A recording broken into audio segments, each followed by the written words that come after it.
ಸಂಸದ ಪ್ರಜ್ವಲ್ ರೇವಣ್ಣ ವಾಪಸ್ಸಾಗೋದು ಯಾವಾಗ ಅನ್ನೋದಕ್ಕೆ ಇನ್ನೂ ಉತ್ತರ ಸಿಗ್ತಾ ಇಲ್ಲ.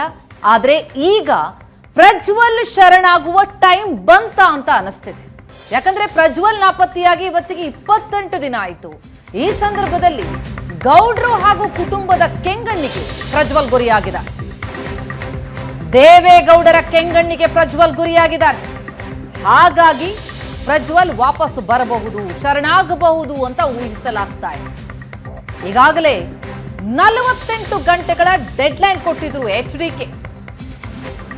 ನಿನ್ನೆ ಪತ್ರದ ಮೂಲಕ ಖಡಕ್ ಎಚ್ಚರಿಕೆ ಕೊಟ್ಟರು ದೇವೇಗೌಡರು.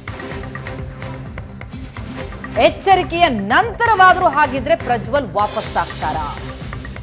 28 ದಿನ ಆಗ್ತಾ ಇದೆ ಪ್ರಜ್ವಲ್ ವಾಪಸ್ ಬರದೆ. ಈಗಾಗಲೇ ರಾಜತಾಂತ್ರಿಕ ಪಾಸ್ಪೋರ್ಟ್ ರದ್ದತಿಗೆ ಪ್ರಕ್ರಿಯೆ ಕೂಡ ಶುರುವಾಗಿದೆ. FIR ಮೇಲೆ FIR ದಾಖಲಾಗ್ತಾ ಇದೆ, ತನಿಖೆಗಳು ನಡೀತಾ ಇದೆ. ಬರ್ತಾ ಇದ್ದಂತೆ ವಶಕ್ಕೆ ಪಡೆಯುವ ಪ್ರಯತ್ನಗಳಾಗ್ತಾ ಇದೆ. ಎಷ್ಟೇ ದಿನ ವಿದೇಶದಲ್ಲಿದ್ರೂ ಕೂಡ ಅರೆಸ್ಟ್ ಪಕ್ಕಾ ಎನ್ನುವ ಸಂದೇಶವನ್ನ ರವಾನೆ ಮಾಡಲಾಗ್ತಾ ಇದೆ.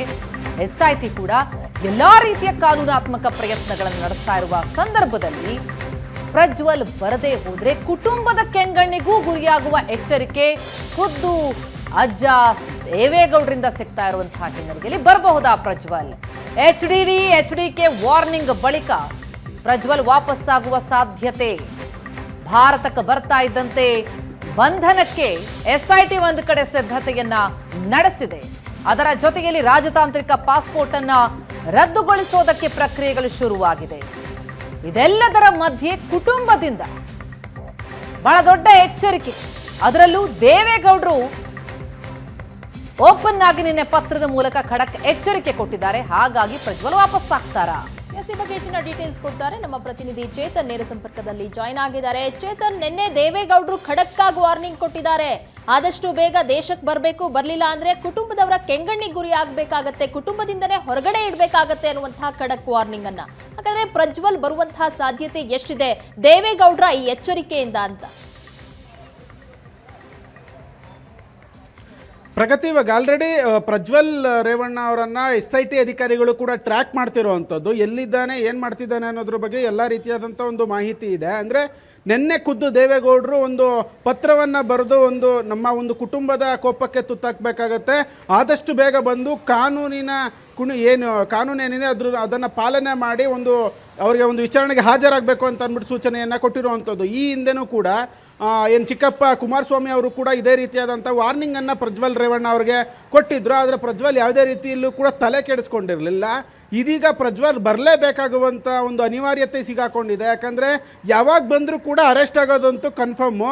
ಈ ಬಗ್ಗೆ SIT ಅಧಿಕಾರಿಗಳು ಕೂಡ ಒಂದು ಸೂಚನೆಯನ್ನು ಕೂಡ ಎಚ್ಚರಿಕೆಯನ್ನು ಕೂಡ ಕೊಟ್ಟಿರೋವಂಥದ್ದು. ಪ್ರಜ್ವಲ್ ರೇವಣ್ಣ ದೇಶಕ್ಕೆ ಯಾವಾಗಲೇ ಬಂದರೂ ಕೂಡ ಆತ ಅರೆಸ್ಟ್ ಆಗೋದಂತೂ ಕನ್ಫರ್ಮು. ಡಿಲೇ ಮಾಡಿದಷ್ಟು ಆತನಿಗೆ ಒಂದು ಕಾನೂನಿನ ಸಂಕಷ್ಟ ಎದುರಾಗುತ್ತೆ. ಹೀಗಾಗಿ ಆತ ಬರಲೇಬೇಕು ಅನ್ನೋ ಒಂದು ಎಚ್ಚರಿಕೆಯನ್ನು ಕೂಡ SIT ಕೊಟ್ಟಿತ್ತು. ಇದೀಗ ದೇವೇಗೌಡರು ಕೂಡ ಖುದ್ದು ಒಂದು ಪತ್ರವನ್ನು ಬರೆದು ಕಾನೂನೇನಿದೆ ಅದನ್ನು ಪಾಲನೆ ಮಾಡಬೇಕು, ಮತ್ತು ಇಲ್ಲದೆ ಹೋದಲ್ಲಿ ನಮ್ಮ ಒಂದು ಕೋಪಕ್ಕೆ ತುತ್ತಾಗಬೇಕಾಗುತ್ತೆ, ಕುಟುಂಬದ ಕೋಪಕ್ಕೆ ತುತ್ತಾಗಬೇಕಾಗುತ್ತೆ ಅಂತ ಖುದ್ದು ವಾರ್ನಿಂಗನ್ನು ಕೊಟ್ಟಿರುವಂಥದ್ದು. ಹೀಗಾಗಿ ಪ್ರಜ್ವಲ್ ರೇವಣ್ಣ ಬರುವಂತಹ ಸಾಧ್ಯತೆಗಳು ಹೆಚ್ಚಾಗಿದೆ. ಯಾವಾಗ ಬರ್ತಾನೆ ಏನು ಅನ್ನೋದು ಯಾವುದೇ ರೀತಿಯಾದಂಥ ಒಂದು ಕ್ಲಾರಿಟಿ ಇಲ್ಲ. ಆದರೆ ಬರೋದಂತೂ ಕನ್ಫರ್ಮು. ಮತ್ತು SIT ಅಧಿಕಾರಿಗಳು ಪ್ರಜ್ವಲ್ ರೇವಣ್ಣ ಎಲ್ಲಿದ್ದಾನೆ ಏನು ಅನ್ನೋದನ್ನು ಕೂಡ ಟ್ರ್ಯಾಕ್ ಮಾಡ್ತಿರೋ ಅಂಥದ್ದು. ಹೀಗಾಗಿ ಆತ ಯಾವಾಗ ಬಂದರೂ ಕೂಡ ಭಾರತದ ಯಾವುದೇ ಏರ್ಪೋರ್ಟ್ಗೆ ಕಾಲಿಟ್ಟರು ಕೂಡ ಇಮ್ಮಿಡಿಯೇಟ್ಲಿ ಆತನನ್ನು ಅರೆಸ್ಟ್ ಮಾಡುವಂತಹ ಒಂದು ರೆಡಿ ಮಾಡ್ಕೊಂಡಿರೋವಂಥದ್ದು. ಇದನ್ನು ಹೊರತುಪಡಿಸಿದರೆ ಇವಾಗ ಆಲ್ರೆಡಿ ಪ್ರಜ್ವಲ್ ರೇವಣ್ಣ ರಾಜತಾಂತ್ರಿಕ ಪಾಸ್ಪೋರ್ಟ್ ಏನಿದೆ ಅದನ್ನು ರದ್ದತಿಯ ಪ್ರಕ್ರಿಯೆಯನ್ನು ಕೂಡ ನಿನ್ನೆ ವಿದೇಶಾಂಗ ಇಲಾಖೆ ಆರಂಭ ಮಾಡಿರುವಂಥದ್ದು. ಅಂದರೆ ನಿನ್ನೆ ಒಂದು ಪಾಸ್ಪೋರ್ಟ್ ಅಥಾರಿಟಿ ಏನಿದೆ ವಿದೇಶಾಂಗ ಇಲಾಖೆಯ ಅಂಡರಲ್ಲಿ ಬರುತ್ತೆ, ಅದನ್ನು ರದ್ದು ಮಾಡಬೇಕು ಅಂತ ರಾಜ್ಯ ಸರ್ಕಾರವು ಕೂಡ ಪತ್ರ ಬರೆದಿತ್ತು, ಮತ್ತು CM ಕೂಡ ಎರಡೆರಡು ಲೆಟ್ರನ್ನು ಬರೆದಿತ್ತು. ಇದೀಗ ಅರೆಸ್ಟ್ ವಾರೆಂಟನ್ನು ಅಟ್ಯಾಚ್ ಮಾಡಿ ಒಂದು ಪತ್ರವನ್ನು ಬರೆದಿರೋವಂಥದ್ದು. ಹೀಗಾಗಿ ಪಾಸ್ಪೋರ್ಟ್ ರದ್ದಾಗೋದಕ್ಕೆ ಮುಂಚೆ ಪ್ರಜ್ವಲ್ ರೇವಣ್ಣ ಬಂದರೆ ಅವ್ರಿಗೆ ಒಳ್ಳೆಯದು, ಇಲ್ಲದೆ ಹೋದರೆ ಇನ್ನಷ್ಟು ಒಂದು ಕಾನೂನಿನ ಸಮರವನ್ನು ಆತ ಎದುರಿಸಬೇಕಾಗುತ್ತೆ ಅನ್ನೋ ಒಂದು ಸ್ಪಷ್ಟ ಸಂದೇಶವನ್ನು ಕೊಟ್ಟಿರುವಂಥದ್ದು. ದೇವೇಗೌಡರು ಕೂಡ ಲೆಟ್ರ್ ಬರೆದಿದ್ದಾರೆ. ಬರ್ತಾರಾ ಇಲ್ವಾ ಅನ್ನೋದು ಸದ್ಯದ ಪ್ರಶ್ನೆ. ಆದರೆ ಬಂದರೆ ಇಮಿಡಿಯೇಟ್ಲಿ ಅರೆಸ್ಟ್ ಮಾಡೋದಕ್ಕೂ ರೆಡಿಯಾಗಿದ್ದಾರೆ. ಎಲ್ಲಿದ್ದಾನೆ, ಏನು ಮಾಡ್ತಿದ್ದಾನೆ ಅನ್ನೋ ಒಂದು ಟ್ರ್ಯಾಕನ್ನು ಕೂಡ SIT ಅಧಿಕಾರಿಗಳು ಮಾಡ್ತಿರುವಂಥದ್ದು. ಪ್ರಗತಿ. ಅಂದ್ರೆ ಚೇತನ್, ಈಗ ಒಂದು ಕಡೆ ಕಾನೂನಿನ ಕುಣಿಕೆ ಇನ್ನಷ್ಟು ಬಿಗಿಯಾಗ್ತಲೇ ಹೋಗ್ತಾ ಇದೆ, ಜೊತೆಗೆ ಈಗ ಕುಟುಂಬದ ಕೆಂಗಣ್ಣಿಗೆ ಕೂಡ ಗುರಿಯಾಗ್ತಾ ಇದ್ದಾರೆ. ಅಂದ್ರೆ ಎಲ್ಲಾ ಆಂಗಲ್ ನಲ್ಲಿ ನೋಡ್ತಾ ಇದ್ರು ಕೂಡ ಪ್ರಜ್ವಲ್ಗೆ ಸಂಕಷ್ಟನೇ. ಆ ಹಿನ್ನೆಲೆಯಲ್ಲಿ ಪ್ರಜ್ವಲ್ ಈಗಲಾದ್ರೂ ವಾಪಸ್ ಬರ್ಬೋದು ಅಂತ ಊಹಿಸಲಾಗ್ತಾ ಇದೆಯಾ, ಅಥವಾ ರಾಜತಾಂತ್ರಿಕ ಪಾಸ್ಪೋರ್ಟ್ ರದ್ದಾಗುವಂತ ಚಾನ್ಸಸ್ ಇರೋದ್ರಿಂದಾಗಿ ಮಾಮೂಲು ಸಾಮಾನ್ಯ ಪಾಸ್ಪೋರ್ಟ್ ಕೂಡ ಅವ್ರ ಹತ್ರ ಇರುತ್ತೆ, ಹಾಗಂತ ಅದನ್ನ ಬಳಕೆ ಮಾಡೋದಕ್ಕೆ ಸಾಧ್ಯ ಆಗೋದಿಲ್ಲ ಅಲ್ಲಿ ಹೋದ ಮೇಲೆ?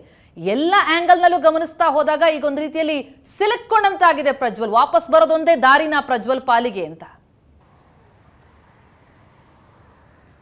ಪ್ರತಿಮಾ, ಹೌದು. ಯಾಕಂದರೆ ಪ್ರಜ್ವಲ್ ವಾಪಸ್ ಬರುವಂಥದ್ದು ಮಾತ್ರ ಇದೀಗ ಅವ್ರು ಮುಂದಿರುವಂತಹ ದಾರಿ. ಒಂದು ವೇಳೆ ರಾಜತಾಂತ್ರಿಕ ಪಾಸ್ಪೋರ್ಟ್ ಏನಾದರೂ ರದ್ದಾದರೆ ಅಲ್ಲಿ ಅವರು ಇಮ್ಮಿಡಿಯೇಟ್ಲಿ ಆ ಒಂದು ಯಾವ ದೇಶದಲ್ಲಿದ್ದಾನೋ ಆ ದೇಶದ ಒಂದು ಪೊಲೀಸರನ್ನು ಸಂಪರ್ಕ ಮಾಡಿ ಅವರನ್ನು ಇಮ್ಮಿಡಿಯೇಟ್ಲಿ ಅರೆಸ್ಟ್ ಮಾಡುವಂತಹ ಒಂದು ಸಾಧ್ಯತೆಗಳಿರುವಂಥದ್ದು. ಹೀಗಾಗಿ ಅವರು ಎಲ್ಲೂ ಕೂಡ ಪ್ರಯಾಣ ಮಾಡೋದಕ್ಕೂ ಕೂಡ ಆಗೋಲ್ಲ. ಯಾವುದೇ ಬಂದರು ಇರ್ಬೋದು ಮತ್ತು ವಿಮಾನ ನಿಲ್ದಾಣ ಇರ್ಬೋದು, ಎಲ್ಲಿಂದನೂ ಕೂಡ ಪ್ರಯಾಣ ಮಾಡೋದಕ್ಕಾಗಲ್ಲ. ಹೀಗಾಗಿ ಪಾಸ್ಪೋರ್ಟ್ ರದ್ದಾಗೋದಕ್ಕಿಂತ ಮುಂಚೆ ಏನಾದರೂ ಬಂದರೆ ಒಂದಷ್ಟು ಕಾನೂನಿನ ಸಮರಕ್ಕೆ ತುತ್ತಾಗೋದಿಲ್ಲ. ಅಂದರೆ ಬೇರೆ ಬೇರೆ ರೀತಿಯಾದಂತಹ ಒಂದು ಏನು ಕಾನೂನಾತ್ಮಕ ಪ್ರೊಸೀಜರ್ ಇರುತ್ತೆ, ಅದು ಆಗಲ್ಲ. ಆದರೆ ಒಂದು ವೇಳೆ ಬಂದರೆ ಇಮ್ಮಿಡಿಯೇಟ್ಲಿ ಅರೆಸ್ಟ್ ಅಂತೂ ಆಗ್ತಾರೆ. ಈ ಒಂದು ಕೇಸ್ ಏನಿದೆ, 3 FIR ಏನಿದೆ, ಅದರ ಪ್ರಕರಣಕ್ಕೆ ತಕ್ಕಂತೆ ಒಂದು ತನಿಖೆಯನ್ನು ಎದುರಿಸಬೇಕಾಗತ್ತೆ. ಇನ್ನಷ್ಟು ತಡ ಮಾಡಿದ್ರೆ, ಇನ್ನಷ್ಟು ಡಿಲೇ ಮಾಡಿದ್ರೆ ಪ್ರಜ್ವಲ್ ರೇವಣ್ಣಗೆ ಸಂಕಷ್ಟ ಹೆಚ್ಚಾಗುತ್ತೆ.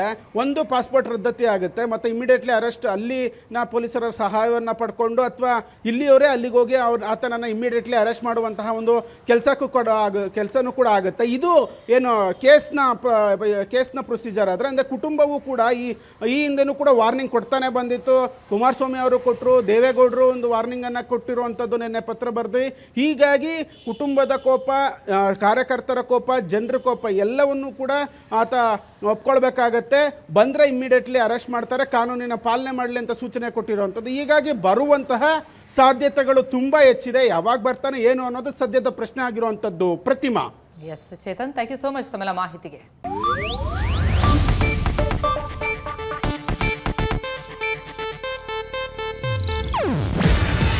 ಇದು ಏಷ್ಯಾನೆಟ್ ನ್ಯೂಸ್ ನೆಟ್ವರ್ಕ್ ಪ್ರಸ್ತುತಿ. ನೀವು ನೋಡ್ತಿದ್ದೀರಾ ಏಷ್ಯಾನೆಟ್ ಸುವರ್ಣ ನ್ಯೂಸ್.